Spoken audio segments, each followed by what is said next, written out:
Before we ask Phil to start sharing with us what he feels as we've gone past this election time, let's begin with prayer, and then we'll ask Phil to jump in. Holy One, thank you for your presence with us at all times. At all times. In the good times, in the difficult, struggling times, and in the times where there's a lot of unknowns. So help us to listen deeply to your spirit, to each other, and to the better angels that guide us and lead us. We give you thanks for your presence with us today. Amen. Amen. So Phil, we've invited you to kind of tell us what you're seeing, what your perspective is as we have moved through this election cycle and are still, of course, moving through certain things that are undecided or semi-undecided. So please tell us what's on your mind. And we will also, for all of you, we will have a chance for questions with Phil, but we'll give him a chance to really sort of speak to us at this point. So let me grab a book for a minute.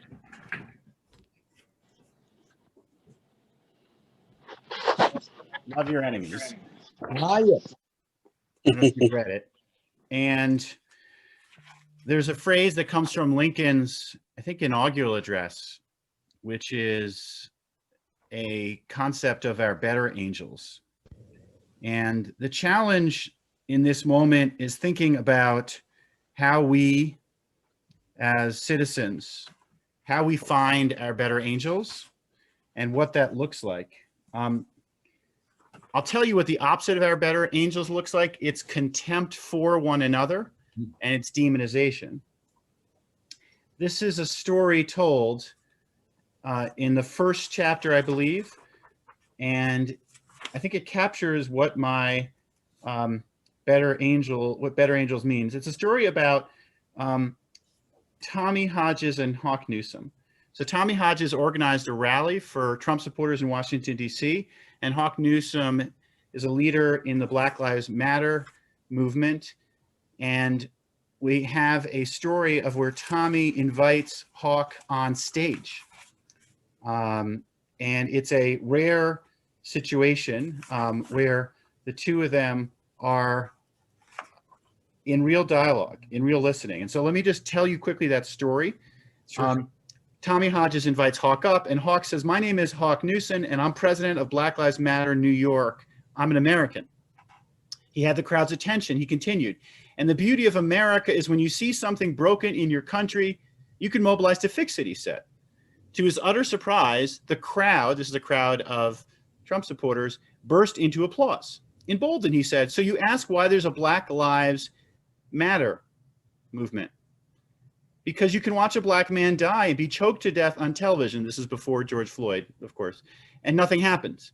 We need to address that." "That was a criminal," someone yelled as boos started coming from the crowd. Hawk pressed on. "We're not anti-cop." "Yes, you are," someone yelled. "We're anti-bad cop," Hawk countered. "We say if a cop is bad, he needs to get fired, like a bad plumber, like a bad lawyer, like a bad politician." At this point, the crowd starts cheering again. These days, there's nothing more political ralliers hate than bad politicians. "I said that I'm an American. Secondly, I'm a Christian," Hawk said, once again connecting with his audience. "We don't want handouts. We don't want anything that's yours. We want our God-given right to freedom, liberty, and pursuit of happiness." The crowd erupts in cheers.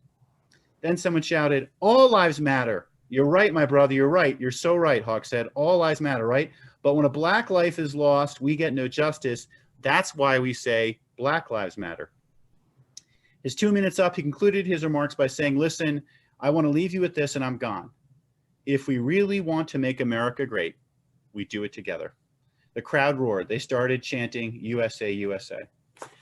So at a moment with a level of divisiveness, a level of polarized and demonized rhetoric, we ask ourselves, what does it mean to be called to our better angels? And I believe that the project of self-governance requires that we be in the work of serving everyone. And what is a challenge for all of us is to have humility and to have empathy. It is easy to hate someone, to judge someone for how they vote in the presidential election. What I would suggest leading from empathy, not from judgment, we might say, if we do have the chance to be in dialogue with someone who's looking at something different than us, rather than demonize them or judge them, simply try to ask what leads you to see things the way you do. And I'll tell you a story on this point. When I was speaking at CSU last year, someone came up to me after and said, I'm really upset that you believe in this red flag law that would take someone's firearm away from them. Because I believe in the Second Amendment. And what you're calling for here is antithetical to the Second Amendment. To which I said, that's a interesting point you're making. Can I ask you a question? I said, why are you more worried about removing a firearm from a responsible gun owner than about not removing a firearm from someone who might take their own life? To which he said, that's a good question. I need to think about it. And then I heard later from his advisor that he started engaging with that advisor because he entered that conversation with me quite cynical about political discourse and left thinking that there was something to dialogue and reflection. We are living at a time that the forces are against dialogue and reflection. We have social media where there's more hating, and it's interesting, what gets likes on social media tend to be the more inflammatory, divisive comments. The challenge in this moment is, how do we honor our nation's really founding motto, e pluribus unum, from many to one? And that's something that I think a lot about. I'm going to put in the chat, after the election, I wrote a blog post, for lack of a better word, that set out the work ahead of us. And what I would say is, as you think about dialogue, discourse, maybe think about three things. First, and this is something that Joe Biden has talked about a lot recently, which is, remember, everyone's a person, or to put it in religious terms, everyone is a child of God. There's a great story that I'm sure many of you know about Jonah, where Jonah is told to save the people of Nineveh, a city that was living in sin.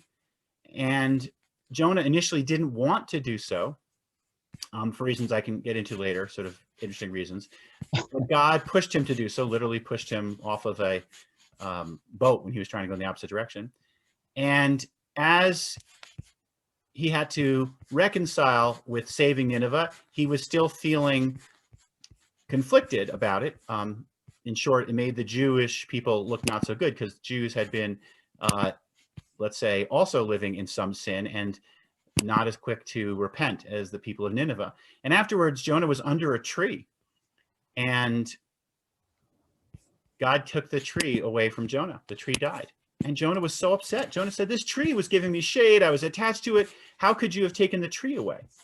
And God said, the tree is a creature that I created, like the people of Nineveh. You have to remember that. And so that's the first thing. Remember that we're all people of God. Number two is empathy rather than judgment. And it's really hard, because I think humans, we naturally have our judgments. Like that student I was talking to, I could have thought, boy, this person clearly is a gun nut, or whatever other judgments people make. But instead I thought, let me not render a judgment. Let me lead with empathy and ask, what motivates you? Why do you see things the way you do? And then the third point I would say is, can we try to do work together? Can we try to say we have shared commitments to how do we create a criminal justice system that treats people fairly, doesn't keep people in prison who doesn't need to be in prison? How do we work on the opioid epidemic and help people restore their lives, many of which have been undermined, and some people, we've lost them because of the opioid epidemic? How do we protect vulnerable consumers? Veterans, for example, older Coloradans. I just read about a romance scam that a veteran was taken for $25,000 that she didn't have. So there's work we can do together. By doing that work together, by being in dialogue from empathy together, and by remembering that we're all people of God, that's how we honor e pluribus unum. That's how we act in this project of self-governance, because the alternative is some form of a cultural or civil war. We have to recognize we had a closely divided election. Either side may have said we wanted a clear condemnation of quote unquote the other. We didn't get that. What we got was a message that we're in this together. And the big question is, how do we heed that message? How do we act on it in a responsible way? So those are my initial thoughts, and I will be quite candid. I'm still processing all this myself. So I look forward to learning, and I'm happy to answer questions on any of these points or other points that happen to be on people's minds. Thank you, Phil. Thank you for those words. So friends, what questions are bubbling up for you? Not only from what Phil said, but things that have been on your own heart since the election has unfolded and has brought us to today.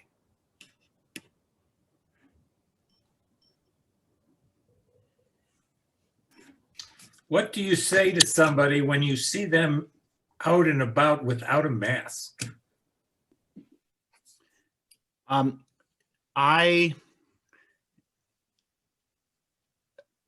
So I generally don't find myself in this situation or conversation, but what I have said generally on this point, including on Twitter, is for those who believe in liberty, it's important to understand the harm principle that John Stuart Mill espoused. This is the highbrow version of the answer. We can take the lower brow versions as well. And what that means is I believe in liberty, but liberty doesn't mean the right to hurt other people. And right now, wearing a mask is a recognition that any of us could have the virus and not know it. And we don't have the right to hurt other people.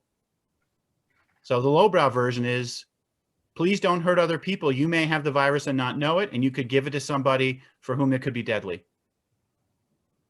So if you believe in liberty, it's important to believe in the principle that liberty means we don't have the right to harm others. Good answer. Thank you. Phil, your three things that I just wrote down, would you not lead with the question of what prompts you not to wear a mask? Oh, that's a good one. I'm just asking. I mean, I'm sincerely. Yeah, that's really, a good. No, listen, you took my script and you flipped it on me. Yeah, that's a very good way to say, which is, I'm just curious, why are you choosing not to wear a mask?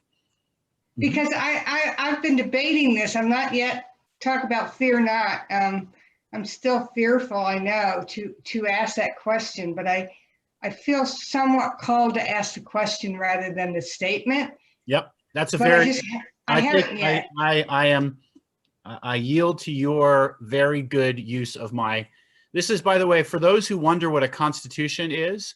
A constitution is we embody certain principles that are our most reflective selves, so that when we're acting less reflectively, we can be called to follow higher principles. So you just invoked a constitutional principle, as it were, on me, which is lead with. No, I wasn't trying to invoke. I really wasn't. You did it beautifully. I see to it. You were totally right. Okay. The best.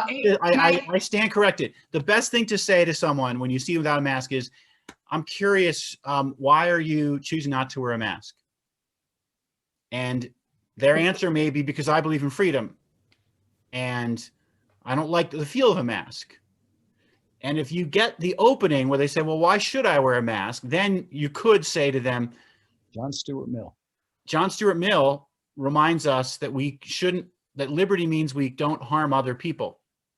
And those of us who don't wear masks could be having the virus and could harm others, and we're thus violating John Stuart Mill's harm principle. Wonderful. Thank you. That was, Deb, are you still going?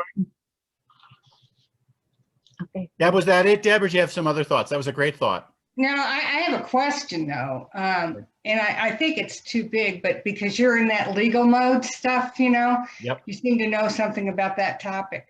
Until all of this process unfolded, I had no idea how easy it was to kind of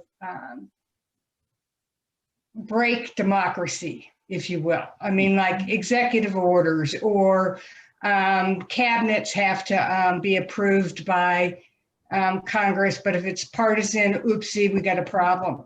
So I don't think that there is anything I can do about that at all, except, I mean, I believe in voting and reading, but it's just, is this really true? It's so vulnerable.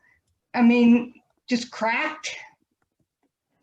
So a very, very important point, and back to this idea of a constitution sets up certain core principles. And what you're asking is, if we choose not to follow them, Yeah. what happens? What happens? And part of what is underestimated, and we now are seeing, is we have both constitutional principles and norms, and we have constitutional law. And it turns out constitutional norms, the biggest norm that we're, of course, thinking about right now is the peaceful transition of power from one president to the next. Those norms are more vulnerable than I think we had previously accepted. And the question ultimately is how our system stands the test of these norms being broken or challenged, and what we do to rebuild our constitutional system. And one of the questions that will be incumbent on the next Congress is, what other laws need to be adopted to protect norms that we previously took for granted?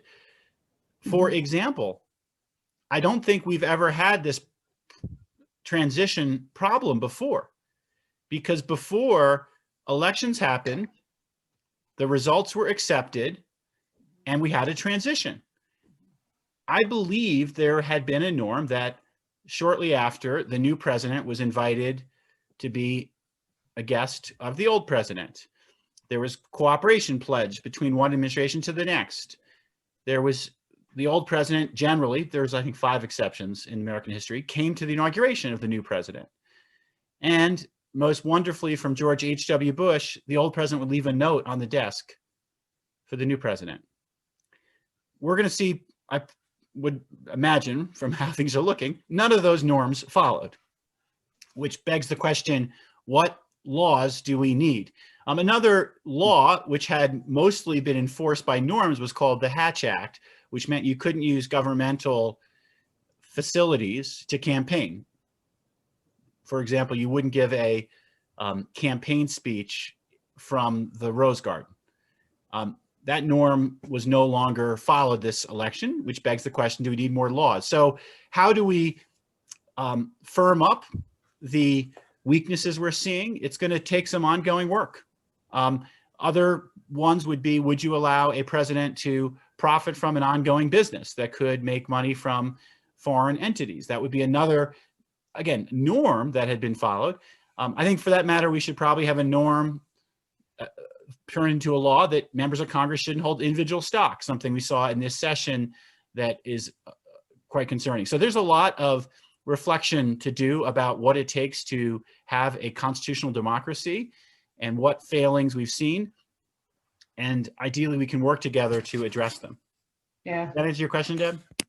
Yeah, I think it's the balance of powers that concerns me the most, because, to me, you could have whatever your personal opinion was, pro con. We just had that reminder to be the better angel in the sermon and what you're sharing with us. And so that's what I kept saying to myself. One individual cannot ruin this country, period, end of.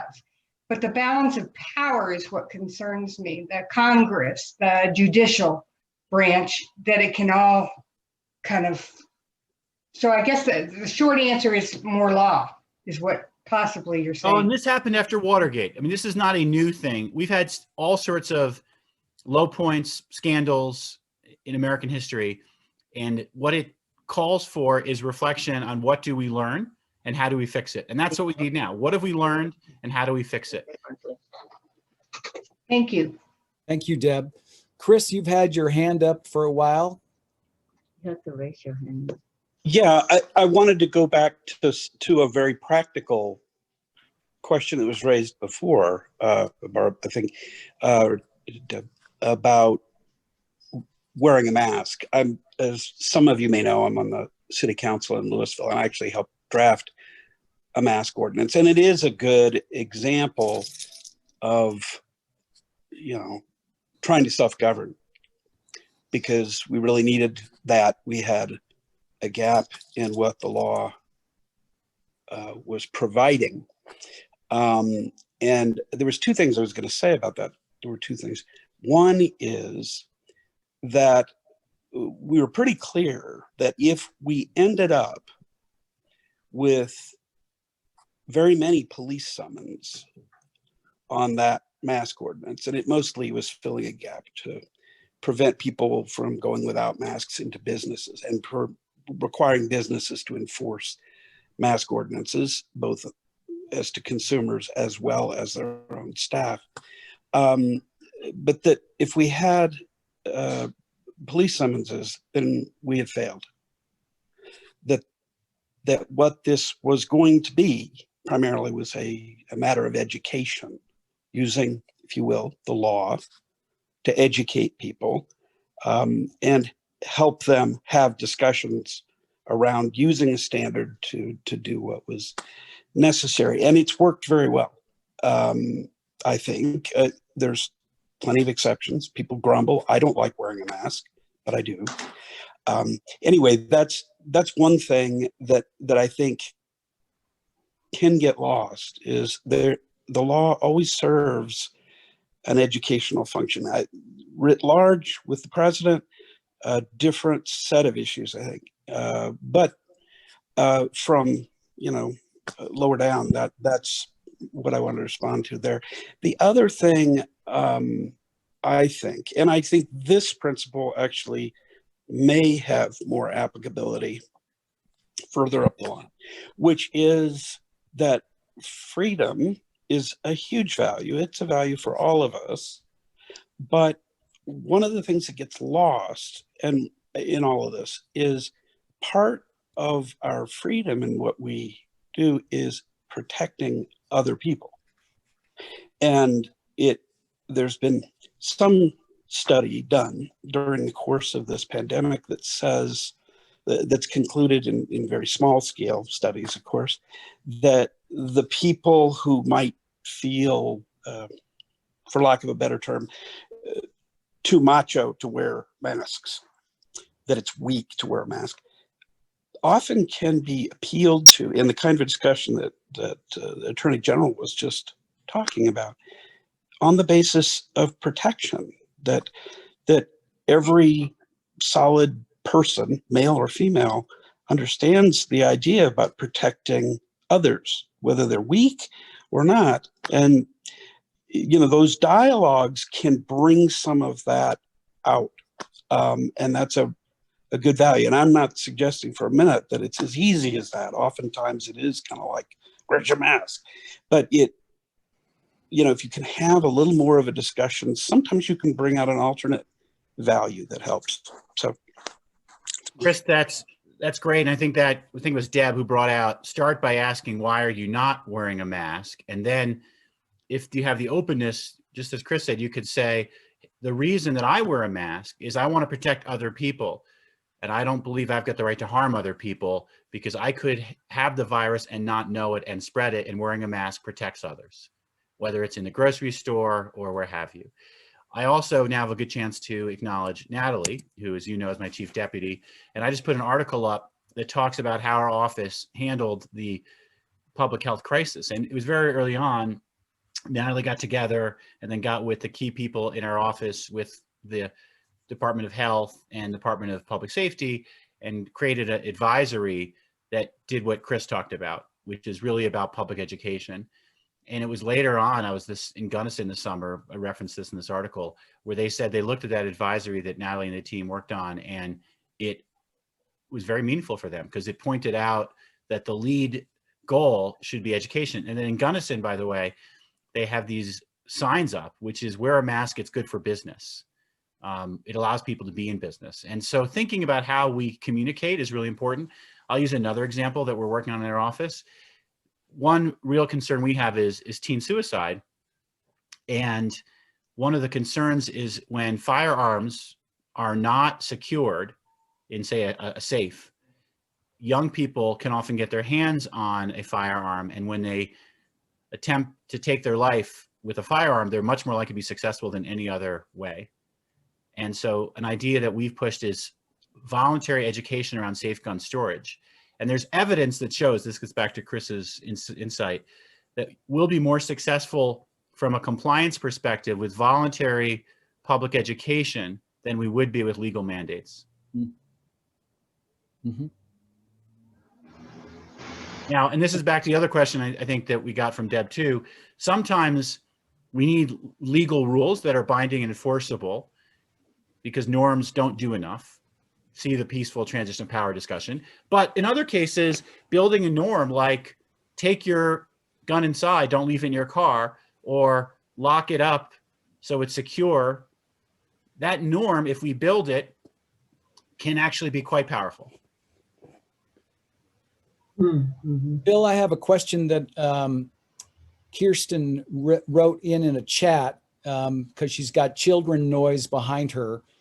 But her question is, she says, I'm slightly less worried about the presidential transition working out on an official level, but I'm deeply concerned about millions of Americans left believing that the election was stolen. It feels like there are two separate Americas we're living in, where each side has their own sources of information totally reviled by the other side. How do we bridge that huge collective divide? I'll post another YouTube video link. So I've now posted 3. My blog post, the article we talked about, the advisory Natalie worked on, and this YouTube link is the 3rd one. And the YouTube link is from a discussion that I moderated with Joe Neguse, the congressman from Boulder, Patty Limerick, who's a history professor and director of the Center of American West, science fiction author Blake Crouch, and venture capitalist Brad Feld. And we talked about lessons from history and science fiction. And the hardest nut to crack was this one. The extent to which people are getting different and misinformation driven by information technology and algorithms from social media, as well as cable networks. Although what's interesting in this moment, Fox News has played this completely straight. Fox News said on election night that President Trump lost Arizona. So they weren't making any effort to shade the facts. Fox News and Karl Rove on Fox News said this election is over. That hasn't stopped this other dynamic, which has been driven more on social media, where people can say what they want. And I don't know that I have the answer to this challenge, quite honestly. I'm haunted by this point. It is a real threat to self-governance. Daniel Patrick Moynihan had this great phrase that said, everyone has the right to their own opinion, but not to their own facts. Yeah. And it's hard to solve public policy problems, whether it's a public health pandemic, climate change, or any number of other issues where people feel free to assert their own facts. And one benefit in the world that Natalie and I live in is in a court of law, that doesn't happen. In a court of law, you have the legal standards and you have evidence, and that governs. So for example, with respect to the election being quote unquote stolen. Why he's not winning any of his lawsuits. That's correct. That's exactly right. That's why he's not winning his lawsuits, because in the court of law, it's been pretty clear. And I recently tweeted this point. I'll read the tweet here. And I try to use Twitter as an educative tool. In politics, people can make all sorts of claims and the voters decide. It's hard because those claims don't have to be backed up by facts. In a court of law, evidence and law govern. That's why lawyers for the president have dropped core claims they've made. They've been admonished in court for the lack of candor and then had to admit they had no actual evidence of fraud. So one take is our legal system is in the main still working. The challenge is to our political system where these claims can be made and people can insist on any number of positions that might be factually disprovable. I don't know how we get beyond that. It is probably the most profound challenge we face. We talk about it in this discussion that I put the YouTube link up. We didn't solve it there either. I think the closest to solving it is from a humility standpoint. If we all take the exercise that was recommended there, Joe Neguse, I think may have said, watch CNN for 10 minutes in the news, then turn to Fox News for 10 minutes, back to CNN, back to Fox News, and then you get to see back to back the different messages being sent, and that may give you some awareness as to how we end up in this situation. It doesn't solve for it, but it may create, again, just more awareness of it.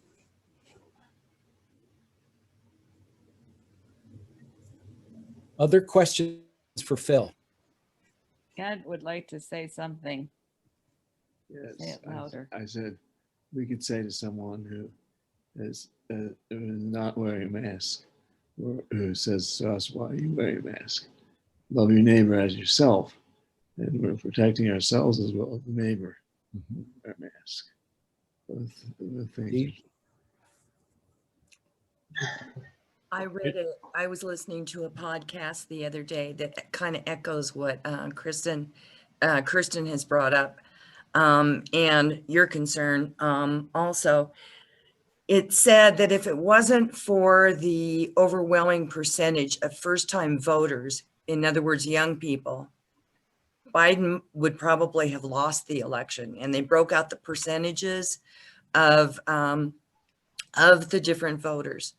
And it was presented in the podcast that Trump can leave, but a great deal of Trumpism is going to remain. And that if you walk into a room filled with people who have voted in the past, if you voted for Biden, chances are you're in the minority. And so it kind of, it kind of cautioned me about being vocal about, hey, we won the election, or, you know, it gave me more of an insight as to how many other people have the same strength of belief as I did, and to be more cautious about that. That's a beautiful takeaway. I have the same thought, which is when I looked at this election, I was humbled by it. I was called to reflect on it and even inspired to do better. And let me put this in a fine point for how this affects me personally and our office. The reality is that Democrats in many parts of our nation are viewed as condescending, uncaring, judgmental individuals. There's another article by Elise Slotkin, who's a representative in Michigan. She won her district at the same time that Trump won that district. And I think there's a lot to be learned from looking at members of Congress who won districts that President Trump won. That's something that I would commend to everyone to think about. And that's because she knows that district. And part of what she says in thinking about what to take away is that there is this issue of respect. Do people believe that we as Democrats respect them, respect their lifestyle, respect their communities, and care about them? Because if people don't believe that you care about them, nothing else matters. And there's a lot of just thinking and discussion about this. And I view part of what we're doing in the Attorney General's office as a experiment, as an opportunity. I'll give you an example. Southeast Colorado, you go to the counties in the southeast part of our state, look at how they voted in this election, overwhelmingly for Trump. And I think part of what that expresses is what I just said. What I would also say is, in our office, we're committed to serving that part of the state, all parts of the state, which includes the opiate epidemic, includes housing. And one thing we've done is we won this award, 2012, $16 million for housing. I've been to the southeast part of our state, and they've got huge housing crisis there. A lot of the housing stock is now blighted. It's got asbestos. It's really expensive to remove it. The landlords or the people who own the house have left, and literally you've got, if anyone, drug users living in it, and it's really an eyesore in the neighborhood.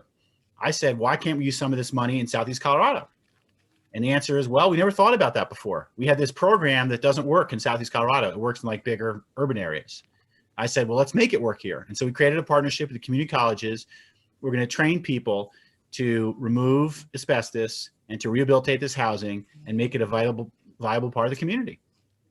And my experiment is going to be, can I overcome that trust deficit? And I'm going to give it a shot, because part of the imperative we all have is to show that we serve all of the state and that we care about everybody. Because if someone believes you don't care about them, if they believe you're judging them, this gets, whether it's the mask conversation or the firearm conversation, if what is communicated to the other person is you've judged them negatively. This is why Deb's question was so important, which is start with the question, hey, why do you see it this way? And some of these issues are going to be hard issues, and we may disagree on them, but that doesn't mean we have to disrespect them for holding a different view. Mr. Weiser, I have a couple of questions sort of related to legal issues. One is social media. So how do you feel, or what are your thoughts on the fact that social media like Facebook and Twitter are trying to step up and at least tag some things as not being true, or qualifying them, or actually taking them down? And then the result of that is you're seeing things like Parler come up where they're going to combat that. So I'd be curious what you think from a both legal point of view and a moral point of view. The second thing is, do you have thoughts on, can you reassure us maybe on the general politicization and our concerns about politicization and corruption of the legal system in general? I mean, with the confirmation system that we have, which is highly political, are we headed in a dangerous direction there, please? Two really good questions. Let me start with the second one first.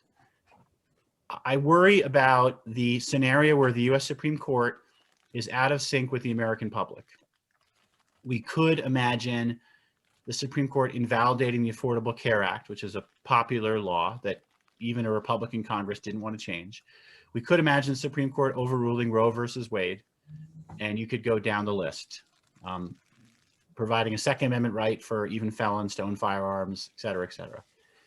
I have to say, I'm going to remain open-minded on this, and I'm going to root for our Chief Justice, who has shown a great deal of concern for the institution and the credibility of the federal judiciary. He does not want those things to happen, I believe. Will he be in control is the big question, and that's going to turn on probably Brett Kavanaugh and Neil Gorsuch. So Justice Alito made a speech this week that was jaw-dropping. It was much more of a strident speech than I think any of us used to seeing from Supreme Court justice. We know that Justice Barrett comes with some pretty strong ideological views, and of course Clarence Thomas has long been at the far right of the court. So we've got three members of the court that have pretty much planted their flags, and we'll see if those flags remain where they are, which puts it on Neil Gorsuch and Brett Kavanaugh to, for example, uphold the Affordable Care Act, which is the data point we'll get this year. So we need to keep watching that. And the court has been through difficult moments before in our history where they have been at odds with the political branches. The New Deal is the most famous example. And I do think that's a cause for concern, and we'll see.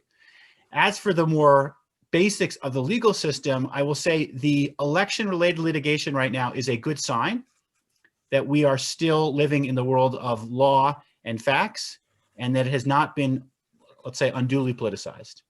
Because the rule of law is absolutely undermined when we think, oh, I know who wins the case. It's the party who's got the same political affiliations as the judge. If and when we enter that world, as opposed to the world of facts and law, then we've lost the rule of law. We don't have equal justice under law.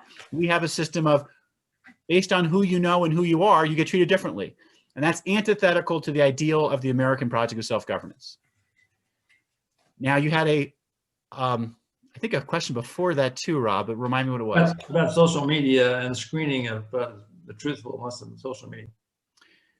We are seeing the first and initial tentative steps in some moderation in social media. It is overdue to have some form of moderation. What has been a problem in social media is, unlike traditional media, people could have had campaign advertisements that could have been undisclosed. And the same safeguards that exist in traditional media weren't built into social media. So the challenge we now have is what forms of appropriate safeguards should happen in social media that are both consistent with the First Amendment and provide for a more elevated discourse. So obviously hate speech and other hateful speech is allowed up until it crosses a line where you're engaging in something that could be called incitement of violence. So for example, the massacre in Christchurch, New Zealand was on Facebook Live until it got taken down because that was said to be inappropriate. So Facebook and Twitter and other social media platforms are now in a moment where they are absolutely struggling to figure out what form of content moderation is appropriate. At the same time, Congress is trying to have this conversation. I'm not sure where all is going to land, but I do think it's fair to say it's necessary and appropriate.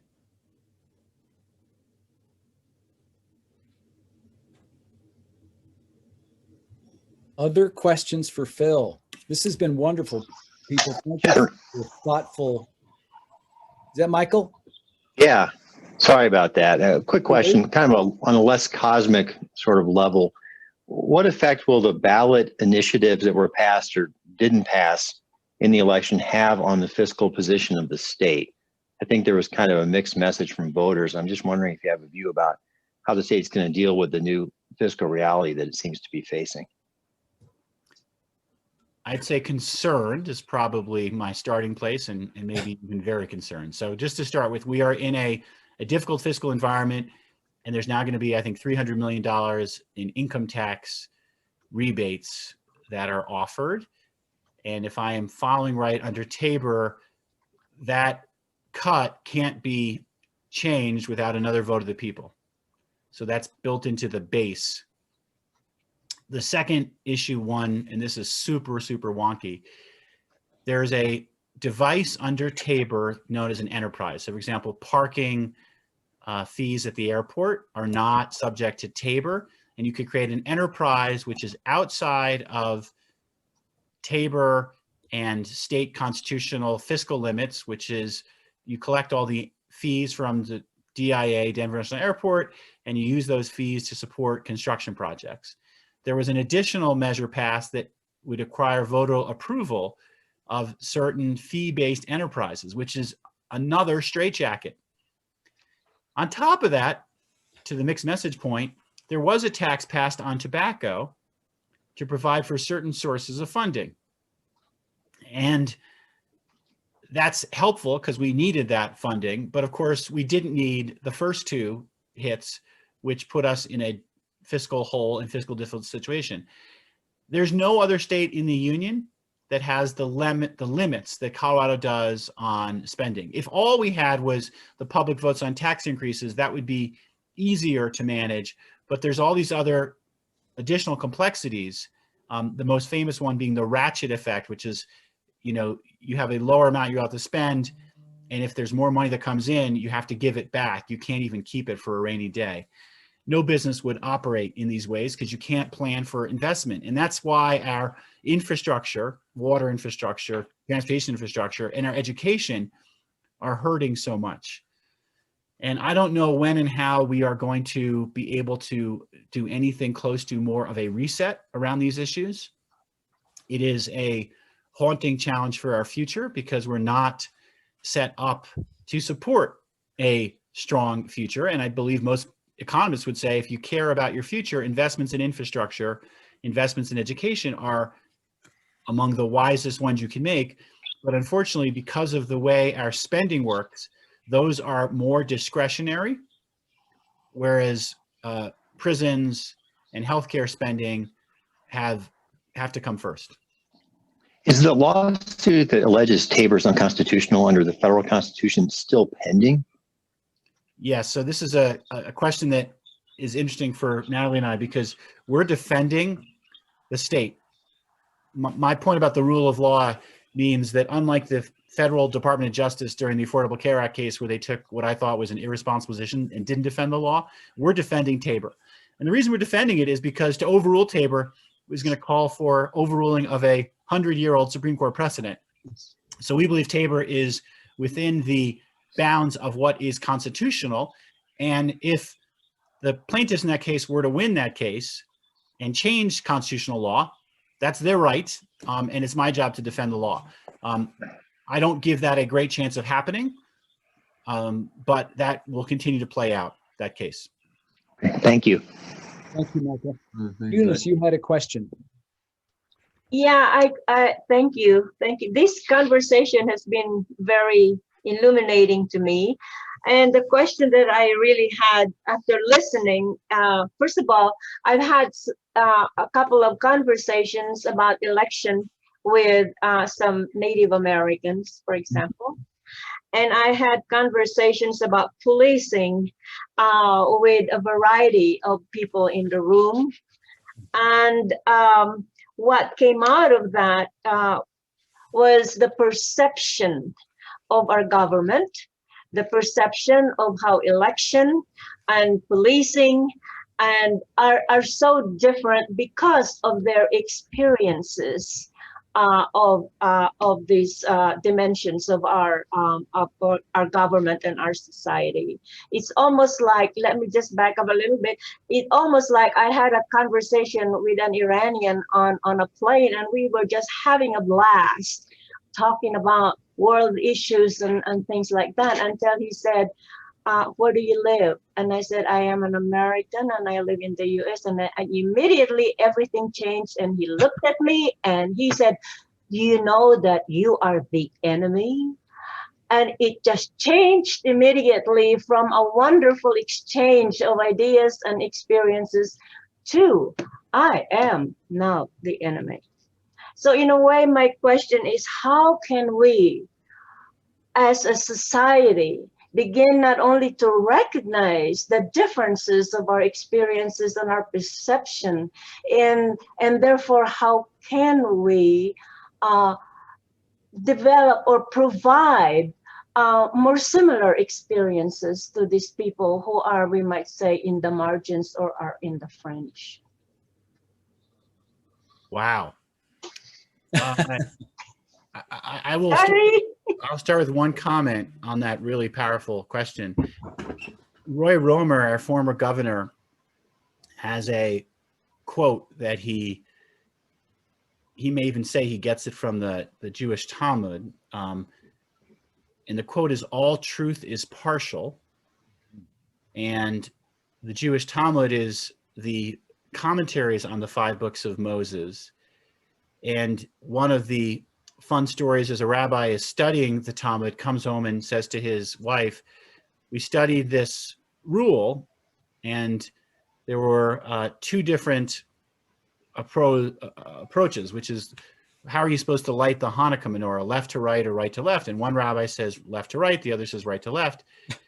And the rabbi then says to his wife, and the conclusion is that both rabbis who had these different views, they're both right. And his wife says to him, they both can't be right. And he says, you're right too. And the issue that one issue you touched on here was policing and how people see policing different. I find the all truth is partial teaching very apt and powerful. And what I would say is the public witness of what happened with George Floyd was an eye-opener for many white Americans who weren't previously in dialogue with African Americans.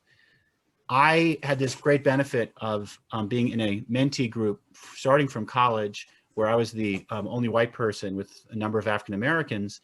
And I had heard my African American friends say, we have to have this talk with our son saying, here's what happens when you get pulled over. In our office, actually, we've had some honest conversations about race. And one of our criminal prosecutors said when he rents a car, he thinks, where can I put my wallet? So if I get pulled over, I have it that can reach for, so it doesn't look like I'm reaching for a gun. Wow. And then if you talk to police officers, and I've been to a few funerals for police officers and their widows, you may hear something like, we're putting our lives on the line. So many Americans out there have guns. We know that we might not come home one night. And there's not a shared appreciation for the work that we're doing. Both of those points can be true at the same time. And that's part of what makes this a real challenge. And it is unfortunate when they get pitted against each other, because they are both great truths, which is we need to find ways to support and train, elevate, and improve policing. And we need to address discrimination that is prevalent and painful in many parts of our society. So policing is one example. Education is another. If you look at suspension and expulsion rates, they're not equal between whites and blacks. And there was a study done in 2016 comparing white teachers and black teachers. I'm going to get the numbers wrong, but they're going to be close. White teachers were 40% less likely than black teachers to believe that a black student would graduate from high school. Think about what that means in practice. If a teacher is less likely to believe in you, and I, of course, know people of color, African Americans, Latinos, who were told, oh, you're not supposed to be in this class. This is the smart class. And some of those individuals had others who advocated for them and protected them. And that is, I think that's the best answer to your question, that we can work on ourselves, being our best authentic selves, and how we embrace, learn from diversity, how we work to be inclusive and work for a fairer system, whether it's education, healthcare, or policing. And to do it in a way that's not demonizing, right? Not, back to Hawk Newsome, not anti-police, but it's elevating. Okay. Phil, can I follow up on that issue and your response to racial issues? How do you respond to those who think that the racial equity issues have been kind of settled through past legislation? I will tell them both of the story I just told them about the study about teachers, and then I'll tell them about another story, which is from a sociology study circa 2012, where you took the same resume, African-American with no criminal record, and a white individual with a criminal record. The resumes were the same. Who gets the job? A white person with a criminal record. And what that reflects is it's possible that the implicit bias is so strong that people think, oh, an African-American, this person is probably X, dangerous, had a criminal offense. Oh, a white person, this person is probably trustworthy without a criminal record. That the implicit bias in this study overcame the facts. And when I talk about equity or inclusion, I say we have to recognize that we are operating in a context that gives us reasons for concerns. Yes. Yes. Yes. I just heard an observation. I had an observation about a comment I heard last night on TV. Louder.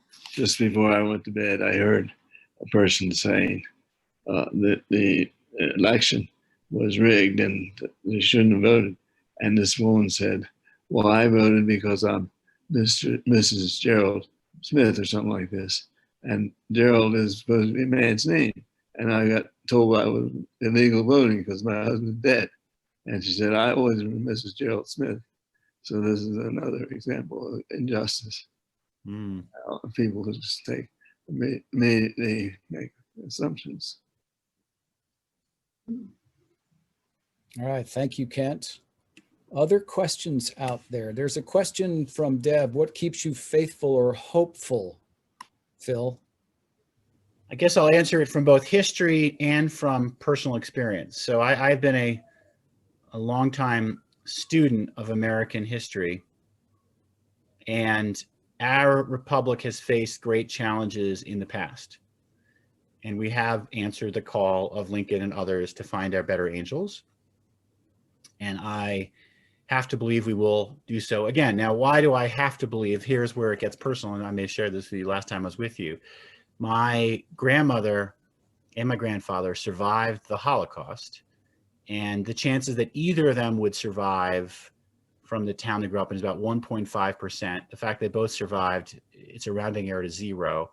They gave birth to my mom in a concentration camp, and they found their way in 1951 to the United States of America to build a better life for themselves, for their daughter, and then ultimately for me. And I grew up in the shadow of that history, that personal history, with a deep belief that things would get better. And when I would ask my grandmother how during dark times she could believe in a better future, her answer was, it's easier to believe. And that we must hold on to hope, for if we give it up, then we've lost everything. I forget who has the crack that says, don't be a pessimist, you suffer twice. Yeah. But it's a similar idea. Okay. Phil, I have a question for you. At the beginning, you reminded us to remember in these conversations we have with people and situations we get into, to remember that they are people and people of God, to remember empathy over judgment, and to remember that we're trying to have to do this together. We have to work together somehow. But what is that thing that helps us to remember? I mean, that seems to be almost a deeper sort of question, because there's other things can follow. But what is it that one thing that you would say that helps us look at people different from us, or we feel they're different from us, that makes us look differently at them and how we go about it? I'll offer 2 ideas, and I'm open to others. Think about a time when you had a view, maybe a prejudgment, could be about somebody, something, and you were really wrong. You were humbled. Try to take that humility into relationships, whether it's individual relationships or as a citizen. We are apt to judge other people and try to withhold that judgment and lead with empathy. It's not easy. So, but if you can find ways to remind yourself of when you're humbled, you may start from a better place. The other is the more biblical version. In the 5 books of Moses, it says 36 times, which is a special number in Judaism. 18 means life. Remember the stranger, for you were a stranger in Egypt. And part of what is pulling us apart is the ability to view somebody as an other, whether it's a Muslim or a Republican or living in a certain community. If you can, again, remember that you were a stranger, you can not view others as a stranger. Thank you.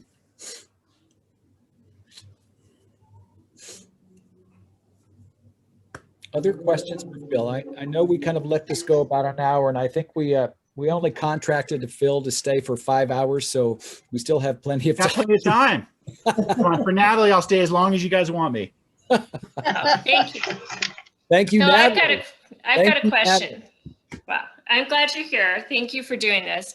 Could you just share a little bit? I don't know that maybe folks here don't know, but Phil had the privilege of clerking for Justice Ruth Bader Ginsburg. And I've had the privilege of getting to hear you reflect upon what you learned from her, but could you share a little bit of that with us? I can, and let me, to this point, share another story that I wrote about Justice Ginsburg. It was a special experience to work for her. She is the hardest working person, the most demanding boss I will ever have. Her mantra was get it right and keep it tight, and really pushed all of us who worked for her to be better lawyers. She also, and this is very relevant to the conversation we had this conversation and relationship with Justice Scalia that was ongoing. It was grounded in respect and fondness for the two of each other. And part of what that teaches all of us is that we can view such conversations as a chance to help us sharpen our own thinking and learn from people that we might disagree. And the other point that she brought to this was her sense of equanimity. She wouldn't get quick to anger. She, in fact, would be very much able to keep calm, cool, and collected. And then I'll share another article by her that was in the New York Times called Advice for Living. She has a great statement that she attributes to having learned from her mother-in-law, which is everyone should be a little deaf, which she says was quite useful in her own marriage and relationship. The other way to say this is try not to take the bait. Part of the problem we have in our society right now is people are constantly being baited, and they take the bait and they escalate. And as rhetoric escalates, as people find themselves getting further and further dug in, dialogue and healing become very difficult to do.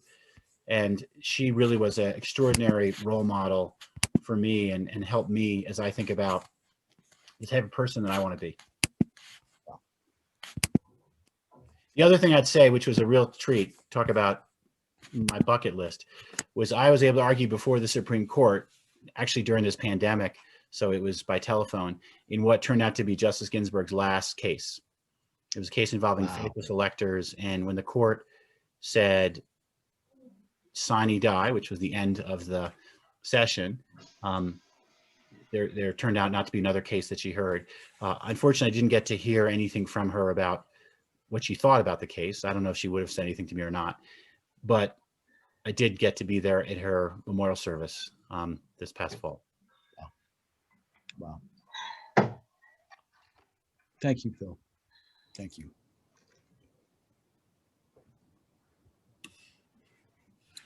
Friends, any other last questions for Phil?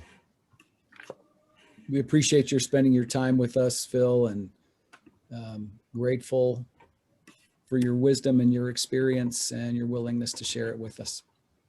Happy to join you all. I have one question, more like kind of a historical and legal question.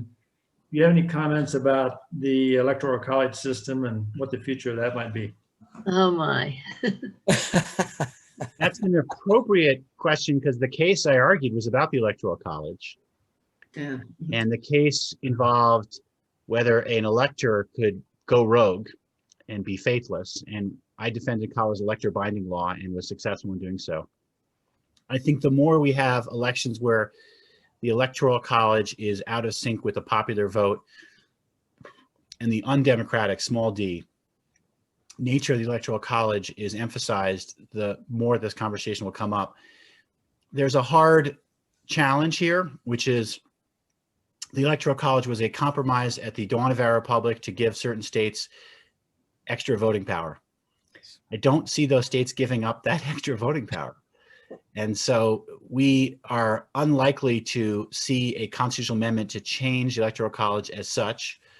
There is I'll call it a hack called the National Popular Vote that we passed here in Colorado, which may be tested in court, and it'll be our job to defend it as to whether that is legally viable and passes constitutional muster.